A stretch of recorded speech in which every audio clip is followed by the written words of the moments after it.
사도행전 강의 121번째 시간으로 심령의 매임을 받아, 이런 제목으로 하나님 말씀을 생각해 보겠습니다. 에베소의 장로들을 불러 모아놓고 사도 바울은 이제 마지막이 될지 모르는 고별 설교를 그들에게 전하고 있었습니다. 그러면서 3년이나 에베소에서 목회를 하는 동안에 그가 어떤 자세와 마음으로 그들을 섬겼는지를 설명하고 있는 내용이 본문 가운데 잘 드러나고 있는 것을 보게 됩니다. 바울은 얘기합니다. 자기는 겸손과 눈물로 목회를 했고 박해와 회방을 견뎌내면서, 그러면서 성도들을 위해서는 그들의 영혼에 참된 유익이 되는 올바른 진리를 전하는 일에 있어서 그 자신이 언제나 담대했었노라고 이야기합니다. 무엇보다도 사도는 에베소에서의 사역을 할 때 유대인이나 헬라인이나 상관하지 않고 그들에게 하나님의 말씀을 바로 전하는 것을 통해서 그들을 회심에 이르게 하는 일에 그가 많은 노력을 기울였었노라고, 그렇게 자신의 목회를 수레하고 있는 것을 보게 됩니다. 그러니까 이 모든 것이 에베소 교회와 성도들을 위해서 그가 행한 목회 사역의 전부였다, 이렇게 설명을 하고 있는 것입니다. 그리고 이제 이어서 사도는 이제 앞으로 어떤 일들이 그에게 닥쳐올 것인지와 그리고 그 일들을 대비하는 자신의 신앙의 자세를 이어서 에베소의 장로들에게 이야기를 하고 있습니다. 그 내용이 오늘 본문의 내용입니다. 22절, 보라 이제 나는 심령의 매임을 받아 예루살렘으로 가는데 거기서 무슨 일을 만날는지 알지 못하노라, 이렇게 말합니다.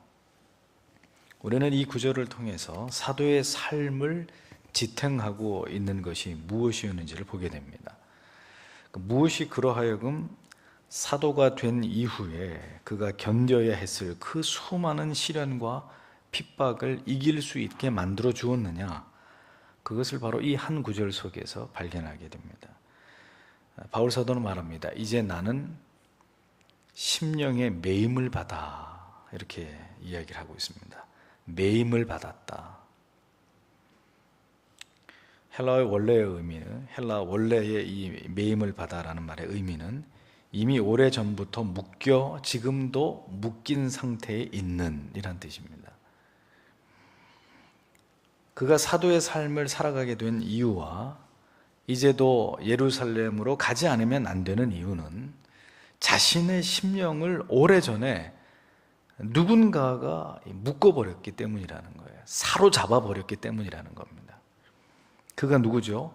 다메섹 도상에서 만난 예수 그리스도이셨다는 겁니다. 그때 이후로 지금까지 자신은 그 예수께 묶여버렸다, 묶여진 채로 오늘에까지 이르게 되었다, 이렇게 이야기를 합니다.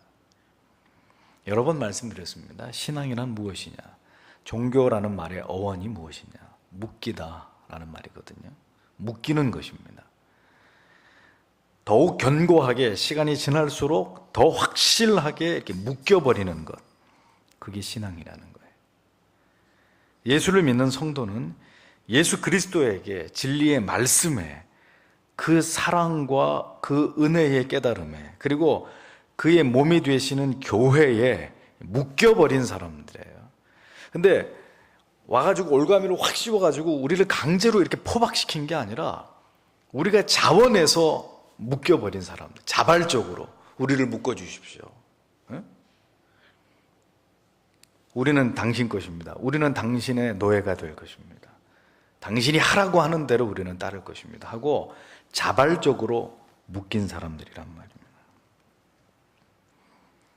무엇을 하다가도 시간이 되면, 그날이 오면 모든 일들을 내려놓고 그리스도 앞으로 달려가는 사람들, 주님의 몸이 되시는 교회에 때가 되면 어김없이 몰려오는 사람들, 금요일 이 피곤한 시간에도 집에서 TV를 보신다든지 가족들하고 쇼핑을 하신다든지 외식을 하러 가신다, 이런저런 모임에 가실 수 있지만 이 시간에 묶여서 이 자리에 나와 계신 여러분들, 신앙은 이렇게 묶여버리는 것입니다.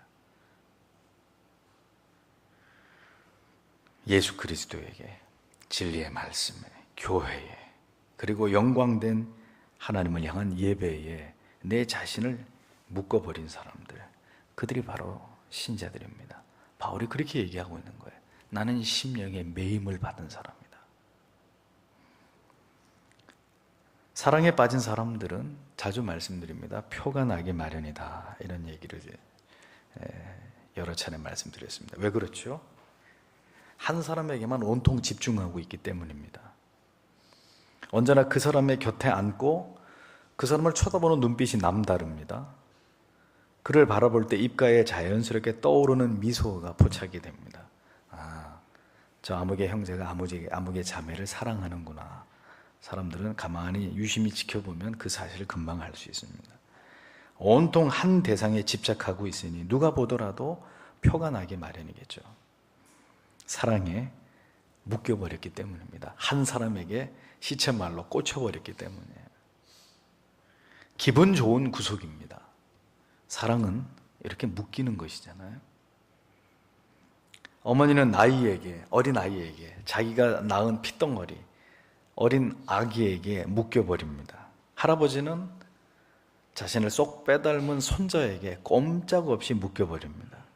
사랑하는 연인들은 자발적으로 서로에게 사랑의 포로가 되어버립니다. 이것이 지겨운 묶임일까요?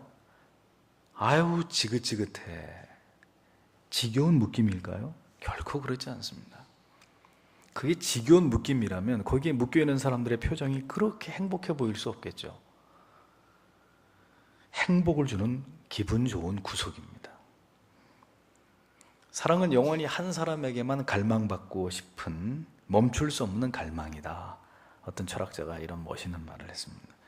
사랑은 아름다운 구속입니다. 기쁨과 행복을 주는 매임입니다. 나만이 그를 안다는 것의 특권으로 인해서 누구보다도 혼자 들뜨고 행복하고 희열을 느낄 수 있는 것이, 그것이 바로 거룩한 매임에 묶여있는 사람들의 모습 아니겠습니까? 그러면 우리는 예수 그리스도께 이렇게 묶여버린 자들인가 하는 것을 물어봐야 되는 거죠. 바울은 다메섹 도상에서 예수 그리스도를 그렇게 만나게 된 이후로 온통 그에게 묶여버린 삶을 살아가고 있었던 예수의 사람이었습니다. 그 황홀한 묶임이 그로 하여금 사도가 되게 했습니다. 가는 곳마다 박해를 받고 생명의 위협을 받는 일들이 끊이지 않았지만 그는 결코 부인할 수 없는 그 사랑의 포로가 되어서 그가 가라고 하면 가고 서라고 하면 서는 사람이 되어버렸던 거예요. 사도는 그 감격적인 매임에 이끌려서 지금은 이제 나는 예루살렘으로 가야만 한다, 이렇게 에베소의 장로들에게 말을 하고 있습니다. 신앙은 다시 말씀드립니다만 매임입니다. 매임. 매여서 가는 것입니다. 내 힘으로는 갈 수 없습니다. 내 힘만으로 사랑하라고 하면 불가능합니다. 내 의지로만 희생하라고 하면 절대로 쉬운 일이 아닙니다. 그렇게 하기 어렵습니다. 그러나 보세요. 사랑에 빠져서 사랑해라. 사랑에 빠져서 희생해라. 이것은 차라리 축복입니다. 그렇죠? 내가 누군가를 너무 사랑하고 그 사랑을 원하는데 내가 그 사랑하는 그 사람이 나에게 어떤 자그마한 것을 부탁합니다. 그걸 귀찮아하고 짜증나게 여기는 사람이 있을까요? 학교 다닐 때 선생님이 그 많은, 지금은 반 아이들이 한 20, 30명밖에 안 된다 그래요. 저희 때는 60명, 70명 이랬는데 그 많은 학생 중에 너 흥수 이리 와봐. 선생님이 시키는 심부름해. 참 이렇게 학생들이 많은데 왜 날 시키고 야다냐. 저는 안 그랬습니다. 네, 너무 기쁘고 흥분되고 선생님이 나를 불러가지고 그 일을 시켜줬다는 거에 대해서 집에 가서 어머니 학교에서 선생님이 나를 심부름 시켰다고 자랑스러운 일이었습니다. 선택받았다는 거. 사랑하는 사람, 사랑에 빠져서 사랑하고 사랑에 빠져서 헌신하고 사랑에 빠져서 희생하는 거 특권으로 여겨지는 거예요. 성도의 삶이, 성도의 헌신이, 성도의 봉사가, 성도의 희생이 본전을 생각하게 된다면 그건 하나님을 향한 사랑이 아니에요.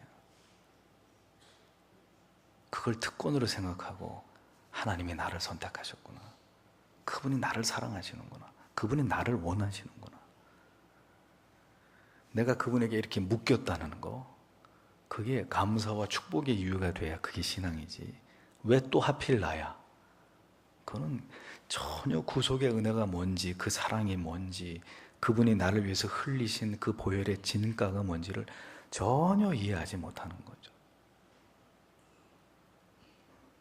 우리는 예수의 사랑에 매여 있는 사람들입니까? 묶여 있는 삶을 살아가고 있는 사람들입니까? 하나님을 신앙한다는 것 때문에 내게 주신 직분에 묶이고 사명에 묶이고, 그래서 그 일을 해야 된다는 그 의무에 묶이고 시간에 묶이고, 그런데 그렇게 묶인 게 전혀 기분 나쁘지 않고, 그렇게 내가 묶이고 있다는 것에 대해서 무한한 감사가 있고 기쁨이 있고 감격이 있느냐? 우리는 이것을 이 사도의 짤막한 고백 안에서 우리 자신에게 질문해 봐야 되는 것입니다. 무엇으로 봉사를 하냐 이거죠. 무엇으로 헌신을 하고 있느냐, 무엇으로 예배에 참석하고 기도하시고 희생하시고 묵묵히 섬기고 계시느냐. 오직 하나 때문이어야 합니다. 그게 뭐죠? 예수를 사랑하기 때문에, 그 사랑에 묶이고 포로되었기 때문에, 그게 가장 아름다운 것입니다. 주님이 가장 아름답게 여기시는 신앙의 모습입니다. 찬양 있죠. 오직 주의 사랑에 매여 내 영 기뻐 노래합니다. 이 소망의 언덕 거룩한 땅에서 주께 내 삶 드립니다. 묶이는 거예요. 그 매임이 너무 기쁘고 감격이고 특권으로 여겨지는 거예요.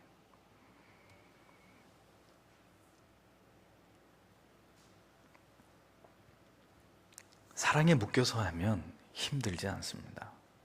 사랑에 시켜서 하면 전혀 지루하거나 권태롭지 않습니다. 문제는 사랑이 식었기 때문에 권태롭고 실증이 나는 겁니다. 사랑에 빠진 사람이 억지로 마지못해서 데이트하고 선물 주고 억지로 결혼합시다 이러는 사람은 아무도 없잖아요. 사도는 이렇게 그리스도의 사랑에 매여서 그의 사명의 길을 걸어가고 있었던 행복한 사람이었다라고 얘기하는 거죠. 사도의 삶이라는 게 무엇입니까? 존경과 물질적인 번영과 평안과 안정과 사람들에게 인기를 독차지하는 그런 자리겠습니까? 그렇지 않습니다. 그 사랑에 매여 아무나 갈 수 없는 그 길을 가고 아무나 만족할 수 없는 삶에 만족하면서 살아가야 되는, 그게 사도의 삶이잖아요. 너무 사랑하면 그 사랑하는 사람과 단칸방인들 살지 못할까요? 요즘처럼 무슨 사랑에 이 조건 저 조건 이것 따지고 저것 따지고, 아파트 몇 평이야, 자동차 있어, 직업은 뭐야, 연봉은 얼마야, 이건 사랑이 아니에요, 젊은 여러분. 그런 건 사랑이 아니란 말이에요. 그런 건 너무 사랑하는데 단칸방이면 어때요? 밥숟가락 한 개씩 두 개씩 이렇게 그렇게 쏟아나 걸고 시작하면 어떻습니까? 사랑하는데. 아니 너무 사랑하면은 그 사람과 함께 아프리카인들 어떻고 알라스카이면 어떻게 못 따라가겠습니까? 그러니까 요즘에 이 사랑에 많은 조건들이 붙는다는 건 뭐냐면 사랑이 많이 세속화됐다는 걸 보여주는 거죠. 사랑이 이 예전처럼, 예전에 유행가 가사에 나오는 그런 지고지순한 순수한 사랑이 아니라 요즘 젊은이들의 사랑은 뭔가 좀 이렇게, 용서하십시오, 변태적인 사랑, 좀 이렇게 변질된 사랑. 참 씁쓸합니다. 너무 간단히 헤어지고 너무 간단히 또 재결합하고 그냥 하룻밤에 눈 맞아가지고 참 안타깝습니다. 사도는 지금 그리스도의 사랑에 매여서 좋은 곳을 가고자 하고 있었던 것이 아니었습니다. 그는 지금 그 사랑에 매여서 아니, 그 사랑에 매이지 않고는 결코 걸어갈 수 없는 길, 갈 수 없는 그곳으로 향하고 있노라고 이야기합니다. 그곳은 바로 환난과 핍박이 기다리고 있는 예루살렘이었다는 거죠. 무슨 일이 자신을 기다리고 있는지 알지 못하는 아무런 기약이 없는 곳으로 이제 나는 떠나려고 합니다. 에베소 장로님들에게 그렇게 얘기합니다. 여러분, 예수 그리스도의 사랑의 힘을 보십시오. 얼마나 위대합니까? 그 사랑 때문에 두려움도 있고 자신에 대한 염려도 잊어버리고, 내가 이제 이렇게 가면 죽을 수도 있겠구나, 그 사실도 잊어버리고 나를 생각하기보다는 하나님의 나라와 하나님의 뜻을 더 생각하게 만드는 것이 예수 그리스도의 우리를 향한 사랑이라는 거죠. 사랑이 그렇게 만드는 것입니다. 그 크고도 넓은 사랑의 포로가 되기만 하면 누구나가 다 자신이 감당할 수 있는 능력, 그 이상의 능력을 발휘하는 사람으로 변화되는 거예요. 그 사랑이 불가능한 것을 가능하게 만들어버리고 어떤 순간에도 포기하지 않게 하고 어떤 어려움과 고통이 예약된 길이라 할지라도 기꺼이 그 길을 떠나게 만드는 것입니다. 그게 뭐 때문이죠? 예수의 사랑 때문에. 그러니까 예수님의 사랑을 제대로만 경험하게 되면 성도는 놀라운 인생을 살아가는 사람들이 되는 거예요. 위대한 인생을 살아가는 사람들이 되는 것이죠. 이걸 제대로 안 만났기 때문에 문제고, 만났어도 그 사랑을 다 잃어버렸기 때문에 문제지, 그 사랑에 제대로 붙들리고 그 사랑의 맛을 보고 지금도 그 사랑을 공급받고 있는 사람들이라면 놀라운 일들을 행할 수 있는 거예요. 용서하십시오. 이게 전문 이 기사가 와서 손을 봤는데도 너무 기가 노후돼가지고 계속 직직거려요. 굉장히 지금 저는 거슬리는데 들으시는 여러분들은 어떠시겠습니까? 기도해 주세요. 이거 참 감안하시고 그냥 말씀에만 집중해서 들으시고. 근데 제가 더 거슬리는 거지. 기꺼이 그 길을 가게 만드는 거예요. 어떤 어려움이 있다 할지라도. 그게 예수의 그 사랑의 능력이라는 겁니다. 23절에 오직 성령이 각 성에서 내게 증거하여 결박과 환난이 나를 기다린다 하시나 라고 말씀하고 있는 것을 봅니다.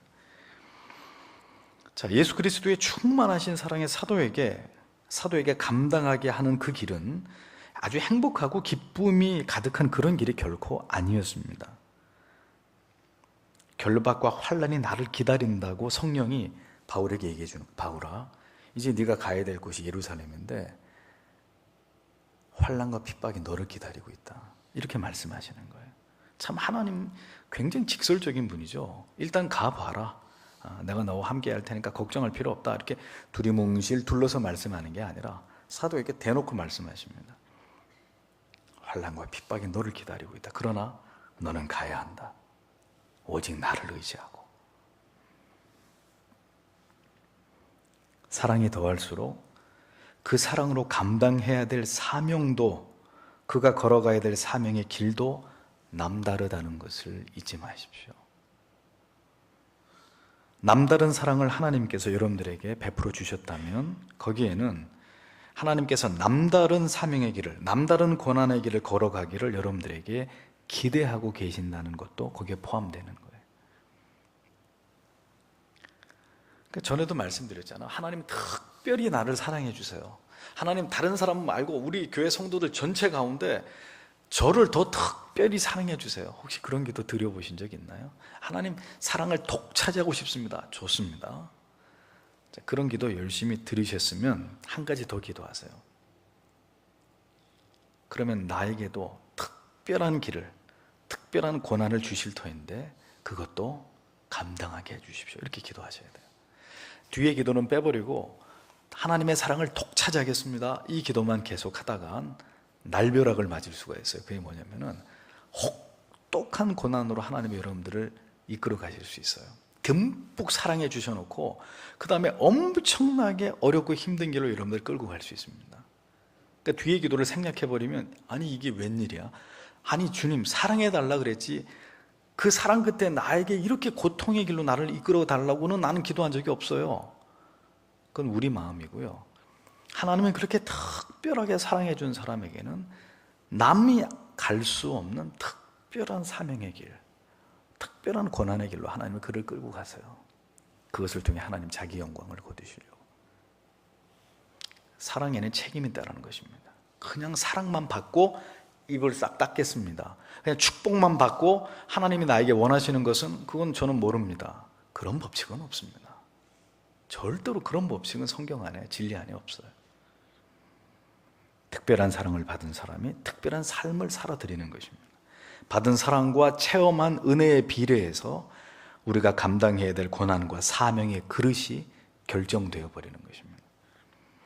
하나님께서 각별하신 은혜와 사랑을 부어준 사람에게 하나님께서는 누구나가 갈 수 없는 길을 가게 하신단 말이에요. 성경이 그것을 우리에게 그대로, 성경의 이 수많은 인물들이 살아낸 인생이 우리에게 고스란히 그것을 깨닫게 해주고 있다는 것을 잊지 말아야 합니다. 생각해 보십시오. 하나님의 넘치는 사랑을 받은 사람은 부자가 되고 성공을 거두게 되는 것일까요? 하나님께서 그렇게 아들을 버리시기까지 우리를 사랑해 주신 이유가 고작 이 땅에서 우리가 하나님의 자녀로 잘 먹고 잘 살게 하시고자 하시는 그 이유가 전부이셨을까요? 그것 때문에 아들을 그렇게 피를 흘리고 살을 찢게 해서 십자가에 달아서 죽게 하셨을까요? 이게 잘 논리적으로 매칭이 되나요? 이게 부드럽게 자연스럽게 여러분 마음에 그렇게 이해가 되십니까? 그렇지 않을 거예요.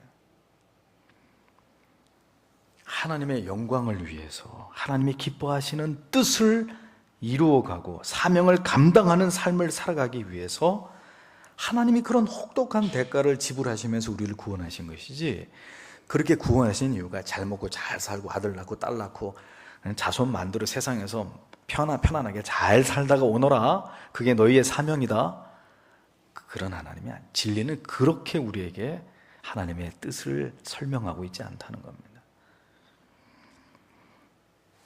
그러므로 자신이 받은 구원에 대해, 사랑에 대해서 깊은 깨달음과 지식을 얻은 것과 비례해서 그의 사명이 결정된다는 거 잊지 마십시오. 구원받은 이유가 기껏 부자가 돼서 복을 받아 잘 살고자 함이라고 믿는 성도님들을 통해서 하나님께서 어떤 위대한 가치와 뜻을 이루실 수 있겠습니까? 어불성설인 거예요. 교회가 존재하는 이유가 그저 되도록 큰 교회를 빨리 지어야 되는 것이라고 믿는 그런 교회를 통해서 하나님이 어떤 영광스러운 사명을 그런 교회에 부여하시겠습니까? 그래 안 되는 거예요. 전혀 진리가 말하고 있는 정신과 반대편의 논리를 따라가는 그런 성도와 교회를 통해서 하나님이 무슨 영광을 받으시겠어요? 무슨 그분이 기뻐하실 일들이 일어나겠습니까? 특별한 사랑, 특별한 은혜 주심의 이유는 너는 내 것이다, 하나님의 온전하신 소유로 여러분들을 삼고자 하시기 때문이라는 것을 기억하십시오.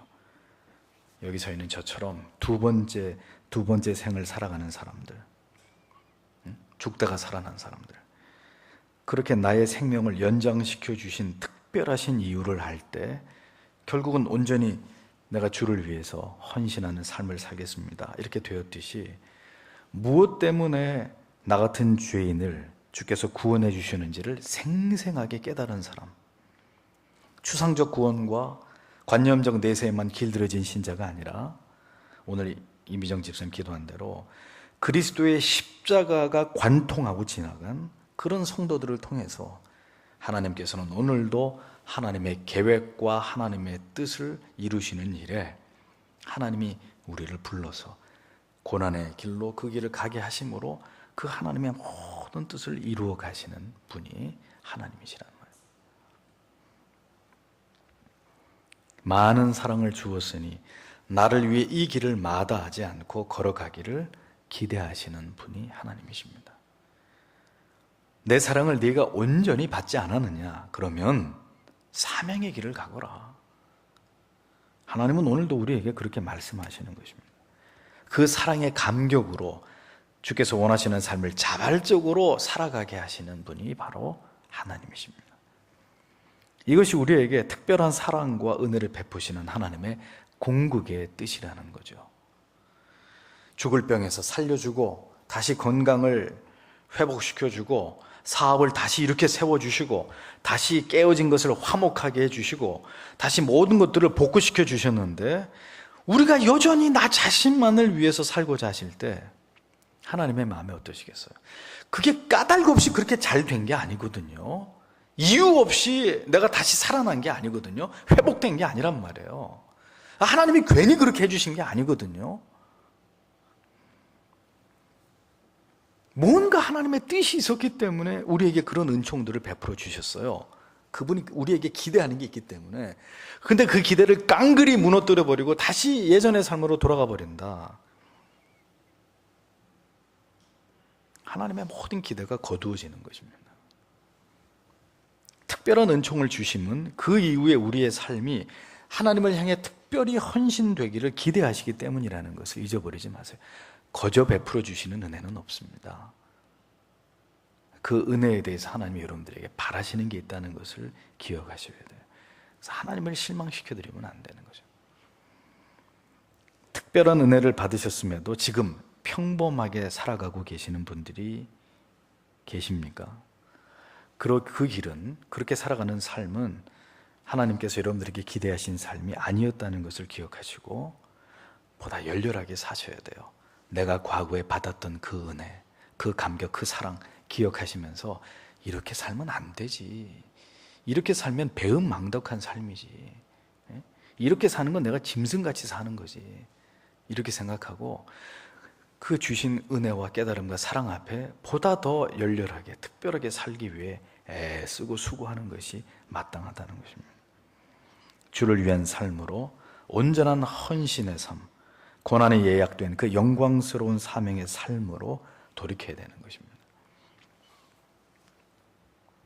사랑의 포로가 되어 사도는 지금 어떤 일이 기다리는지 알 수 없는, 아는 것이 있다면 반드시 이제 예루살렘으로 가게 되는데 그 예루살렘에서 나를 기다리고 있는 것은 박수갈채가 아니라 꽃가루가 떨어지는 게 아니라 환난과 핍박과 결국은 순교일 뿐이라는 것만을 알고 이제 바울은 그곳으로 가려 하고 있었다는 것을 우리가 보게 됩니다. 참 눈물겹도록 아름다운 모습이에요. 나를 환영해 주는 곳에 내가 가고자 하고 그거 가겠다는 것이야. 그게 아름다운 일이겠습니까? 하지만 내가 이제 그곳으로 가면 어떤 고난과 핍박과 고통이 나를 기다리고 있는지 알아요. 결국 거기서 내가 목숨을, 내 생명을 잃어버릴 수도 있다는 걸 알고 있어요. 그럼에도 기쁨으로 이끌려서 매여서 나는 그 길로 간다. 얼마나 아름다운 고백이냐 이거죠. 고난이 기다리고 있으나 결코 도망치지 않고 등을 보이지 않고 당당히 그 길로 걸어 들어가고 있는 바울. 내가 얼마나 힘들 거라는 거 알면서도 무엇이 이것을 가능하게 했을까요? 다시 말씀드립니다. 사랑이라는 거예요, 사랑. 그건 강요도 아니고 억압도 아니고 거기 가면 내가 그 길을 가서 그 일하면 내가 황금 덩어리를 주마. 그런 대가를 기대하고 가는 것도 아니었습니다. 사랑 때문이었습니다. 그를 온전히 감싸고 있는 하나님의 지극한 사랑이 그를 이끌어서 그 사명의 길로, 죽을 수도 있는 그 길로 인도하고 있었다는 것, 우리가 깊이 생각하고 깨달아 보아야 될 부분입니다. 구속의 사명을 감당하기 위해 갈보리로 나아가는 아들과 마지막까지 함께 하셨던 하나님께서 오늘도 그렇게 좁은 사명의 길로 나아가는 자들과 끝까지 함께 하신다는 사실을 잊지 마십시오. 하나님께서 바울을 혼자 보냈겠습니까? 사명의 길은, 그 좁은 고난의 길은 결코 하나님의 사랑이 없이는 갈 수 없는 길이에요. 절대로 우리의 의지와 노력으로 갈 수 있는 그런 곳이 아닙니다.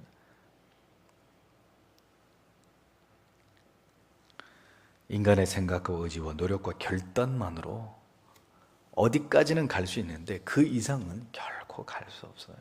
하나님의 붙들어 주심이 없이, 그 사랑의 매 순간 매임이 없이 목회를 하고 신앙생활을 하게 되니까 어떻게 됩니까? 어느 순간인가는 결과적으로 타협하게 되는 거예요. 도저히 못 가겠다. 왜요? 사람이 가려고 하니까. 그러니까 여기서 그만, 나도 이제 지쳤어. 사람의 의지로 가려고 하니까 결국 어느 순간에 타협하게 되고 변질되게 되고 쉽고 편한 길로 내려가게 되고 현실과 상황에 타협하게 되는 일들이 일어날 수밖에 없더라는 겁니다. 사람이 하려고 하니까. 성령의 매일 때만이 어떤 시련과 박해와 핍박과 반대에 부딪히더라도 사도처럼 나는 예루살렘으로 간다. 나는 예루살렘으로 간다. 누가 뭐라고 해도. 결박과 환난이 기다릴 뿐이지만 나는 그래도 예루살렘으로 간다. 쉬운 길, 넓은 길은 누구나 갈 수 있는 길입니다. 그 편안한 길에 영광이 있을까요? 이 땅에서 모든 것을 누린 성도가 천국에서 받을 면류관이 있을까요? 그 사랑의 매임과 그 은혜에 대한 감격이 결국은 남다른 길을 가게 하는 원동력이 되었다는 사실을 알 수 있습니다. 마지막 24절에 사도의 고백을 들어보십시오. 나의 달려갈 길과 주 예수께 받은 사명 곧 하나님의 은혜의 복음 증거하는 일을 마치려 하면은 나의 생명을 조금도 귀한 것으로 여기지 아니하노라. 바울은 이렇게 담대하게 자신의 신앙을, 사명을 위한 그의 마음을 고백하고 있는 것을 보게 됩니다. 비록 나의 갈 길이 핍박과 환난과 순교의 죽음이 기다리고 있는, 사람의 눈으로 볼 때는 이보다 힘들고 고통스럽고 절망적일 수 없는 길이나 나는 지금 전혀 그렇게 생각하지 않는다고 고백하는 거예요. 그는 이 길이 바로 그 자신이 걸어가야 될 길이라고 확신하고 있었던 것을 볼 수 있습니다. 그가 그렇게 확신하고 있었던 것은 그를 향하신 하나님의 사랑이 너무나 분명함을 그가 깨달았기 때문이에요. 계속 설교하면서 반복하고 있는 내용이 뭡니까? 그 사랑이 가게 한다 이거죠. 그 사랑이 나를 밀어붙이고 그 사랑이 나를 이끌어가고 그 사랑이 가지 않으면 안 되도록 만들고, 결국 신앙이라는 건 그것입니다. 그 사랑이 있어서 이 세상 모든 유혹과 좀 편한 길 다 뿌리치고 사서 고생하는 그 길, 사서 불이익을 당해야 되고 명예를 잃어버려야 되는 그 길을 고집스럽게 가는 거예요. 사서. 왜? 누구에겐가 쉽게 말할 수 없는 그 사랑 때문에. 나는 그걸 분명히 아는데 저 사람들에게는 설명할 길이 없어요.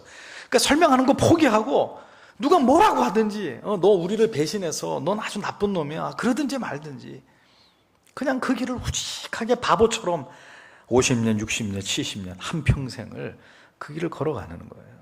그게 신앙이에요. 신앙. 절대로 알 수가 없어요. 저 사람들 알리려고 하지도 마세요. 이해시키려고 하지도 마세요. 절대로 이해 못할 테니까. 우리가 체험한 이 사랑을 그들도 체험하기 전까지는 절대로 이해 못해요. 한 교회를 다니고 있어도 이해 못해요. 그의 부르심이 확실할 때, 나를 사랑하시는 그분의 사랑이 분명할 때 우리는 어떤 어려움도 이길 수 있고 그 길에서 겪게 될 어떤 고난도 초월할 수 있는 것입니다. 우리는 때때로 우리에게 주어진 길을 걸어가면서 이 길이 과연 내가 가야 될 길이 맞나? 이런 생각을 합니다. 의심할 때가 많습니다. 우리에게 주어진 길에 대한 어떤 회의와 의심이 생길 때가 있어요. 왜 그런 일이 생기죠? 하나님과의 이 관계가 견고하지 못할 때, 이렇게 틈이 벌어질 때, 유격이 생길 때, 균열이 생길 때 이런 마음이 들어와요. 하나님과 견고한 관계 속에 있는 성도는 그 부르심이, 그 사명이 명확합니다. 따라서 자신의 길에 대한 분명한 확신을 가지고 어떤 경우에도 흔들리지 않아요. 올곧은 삶을 살아가게 되는 것입니다. 주께서 심지가 견고한 자를 평강의 평강으로 붙드시나니 이는 그가 주를 의지함이니이다. 왜 흔들립니까? 왜 모든 것이 불분명한가요? 그 모든 원인을 어디에서 찾아야 될까요? 하나님과의 관계에서 찾아야 됩니다. 조금도 흔들림이 없이, 위축됨이 없이 사도는 고난과 핍박과 죽음이 기다리고 있는 그 길을 나는 간다. 조금의 마음의 어떤 미동도 없이 당당하게, 담대하게 그렇게 고백합니다. 이건 내가 가야 될 길이다. 아주 정확하게 알고 있었던 거죠, 바울은. 그 길 끝에서 비록 나의 생명을 바쳐야 하는 일을 겪게 된다 하더라도 자신은 전혀 자기의 생명을 구걸하고 싶은 마음이 조금도 없는, 자신의 생에 대한 아무런 어떤 갈구나 미련을 갖지 않는, 나는 이렇게 사명의 길을 가고 그렇게 하나님 앞에 내 생애를 드리는 것이 이게 내가 가야 될 길이고 내 모든 사명의 종지부다. 바울은 당당하게 얘기하고 있는 거예요. 깊은 사랑, 갚을 길 없는 은혜, 그 끝에서 하나님이 우리에게 원하시는 게 뭘까요? 자신을 온전히 버리는 것입니다. 결국 목숨까지도 주를 위해 포기할 수 있는 그 온전한 내려놓음, 그겁니다. 그거 너무 어렵지 않습니까? 그렇게 반문하실지 모르겠는데, 그럼 다시 제가 질문을 해볼게요. 여러분들이 뭐 순교를 하는 것만이 죽음이 아니고 때가 되면 우리도 죽어야 되잖아요. 그런데 이제 호흡이 점점 가빠오고 숨을 쉬기가 너무 힘들어져 가는 거죠. 이제 죽음이 가까이 왔구나 하는 그 순간에 정말 내가 그토록 그리던 주님의 품으로 들어간다라는 이 마지막 의식 속에 그 천국을 기대하면서 우리의 마음이 환하게 밝아지지 않는다면 그럼 어떻게 되는 거죠, 우리는? 그럼 어떻게 되는 거예요?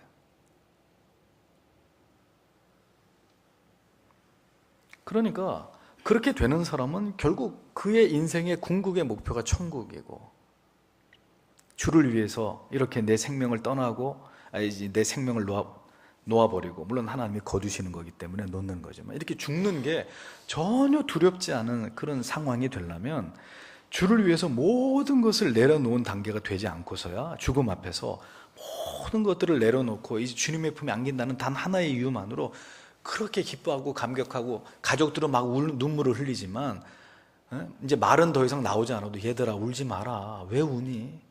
울 일이 아니잖니. 나를 축복해 주거라.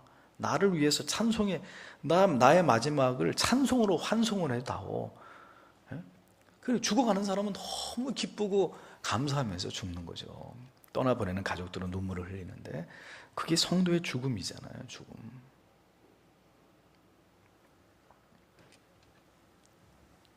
자신의 의지로 내려놓음을 말하는 것은 그건 자기 의일 뿐입니다. 그러나 하나님의 감당히 힘든 은혜가 나를 해체시키고 나를 무너뜨려서 이 땅에서의 모든 삶에 대한 어떤 애착과 미련들을 모두 내려놓게 하고 그 사명을 위해서라면 나의 생명까지도 아낌없이 주를 위해 내려놓을 수 있게 만드는 것이 바로 하나님이 우리가 살아가는 날 동안 그토록 많은 은혜를 베풀어 주셨음에 궁극의 이유라는 것을 기억하셔야 합니다. 여러분들에게 그런 기도의 추억이 있으신지는 제가 모르겠습니다만, 하나님께 큰 은혜를 체험하시게 되셨을 때, 어떤 생애적인 은혜를 받고 계시고 하나님과 큰 어떤 그 은혜 가운데 깊은 영혼의 어떤 교제가 일어나게 될 때, 하나님이 항상 우리를 사랑하시지만 때때로 말이죠, 그 하나님의 그 큰 어떤 사랑을 특별하게 경험하게 되는 그런 시간들이 있잖아요, 신앙 안에서. 그렇게 되었을 때 어떤 기도를 드리셨는지를 한번 생각해 보세요.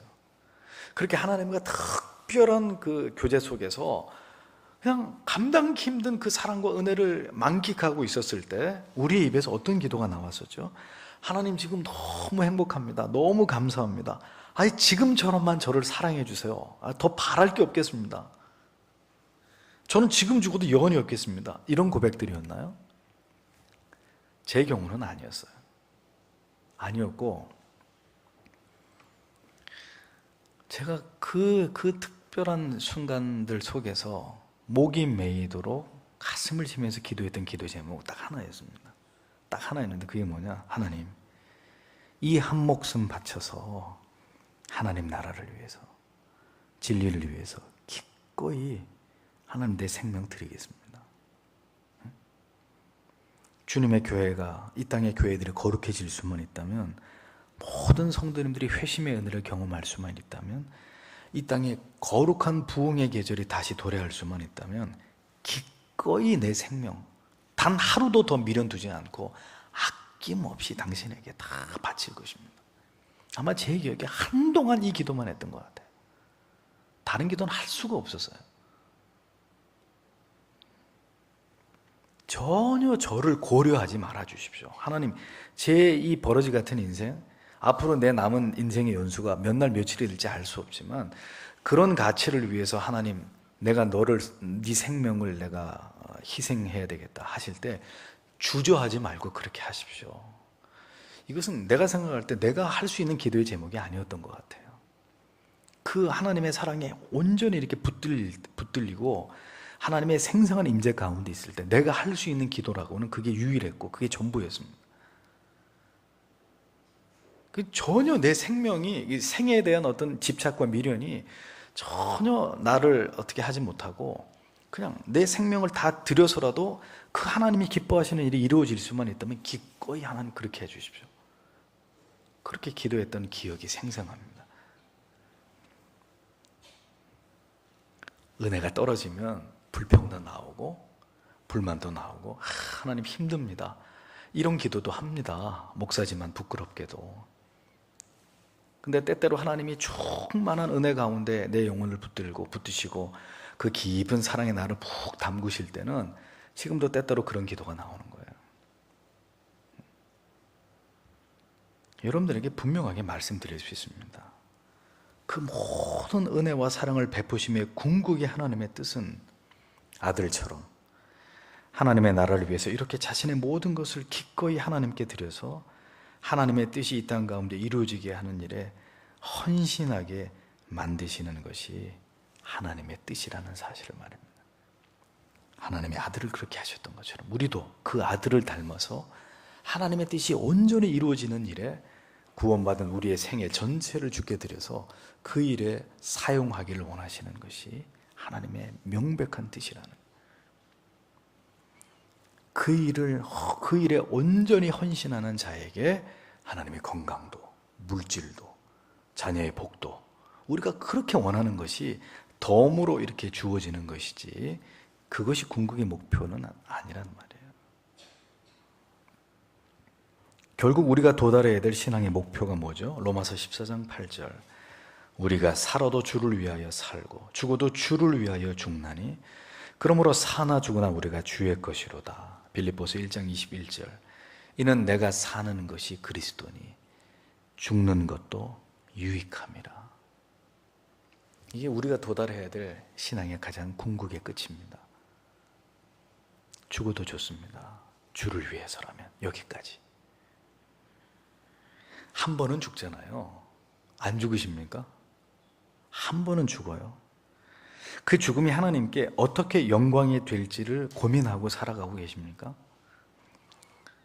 나의 죽음을 통해서 하나님께서 어떻게 영광을 받게 되실지, 이왕 죽는 거라면 그냥 의미 없이 죽는 것보다 하나님께 영광스러운 죽음이 되었으면 좋겠다, 이런 생각 해보신 적 있으신가요? 내 죽음조차도 하나님께 지극히 영광이 되는 그런 죽음이면 너무 좋겠다. 오늘까지 그런 생각 안 하셨고 그런 기도 안 하셨다면 오늘부터 하세요. 결국 그 사랑과 은혜가 우리의 믿음을 이 자리까지 올려놓게 되는 것입니다. 그 자리까지. 그 하나님과의 견고한 관계가 결국은 눈에 보이는 이 화려한 모든 세상을 등지게 하고 이 세상의 미련들로부터 모두 떠나서 나를 이 땅에 있게 하신 그 본연의 가치와 사명에 온전히 집중하고 헌신하도록 만들어 주시는 것이라는 거죠. 누구처럼요? 사도 바울처럼. 오늘 우리에게 아직도 삶에 대한 애착과 미련이 많이 남아있다는 것은 아직도 그리스도의 사랑만으로 우리가 채워져 있지 않음을 보여주는 것입니다. 아직도 우리가 깨달아야 될 진리의 깊이가 깊지 않다는 것을 방증해 주는 것입니다. 우리의 영혼에 무엇이 채워지는지를 반영해 주는 것이 오늘도 우리의 추구하는 욕망이나 우리의 삶의 내용과 질을 통해서 드러나고 있어요. 은연중에 드러납니다. 신령한 것을 추구하는 사람이 세속적인 삶을 살아갈 수 없고, 세속적인 삶의 즐거움을 갈구하는 사람이 다른 한편으로 신령한 것을 추구하는 일은 불가능한 일입니다. 어디에 속한 자인가가 그가 어떤 세상을 더 좋아하는지를 통해서 드러나기 마련이에요. 스스로도 속일 수 없는 사람이 하나님을 어떻게 속입니까? 사도의 삶을 보십시오. 완전한 사랑과 그 은혜에 대한 체험은 그를 사명자로 아무나 갈 수 없는 그 길을 가게 했습니다. 그 길의 모든 대가, 심지어 자기의 생명을 내놓아야만 되는 그것까지, 그 대가까지 지불할 수 있게 그를 견고하게 만들어 놓았습니다. 오늘 우리가 하나님의 사랑을 원하나요? 그 은혜를 갈구하십니까? 그러면 왜 그것을 갈구하죠? 나의 행복을 위해서인가요? 아닙니다. 기억하십시오.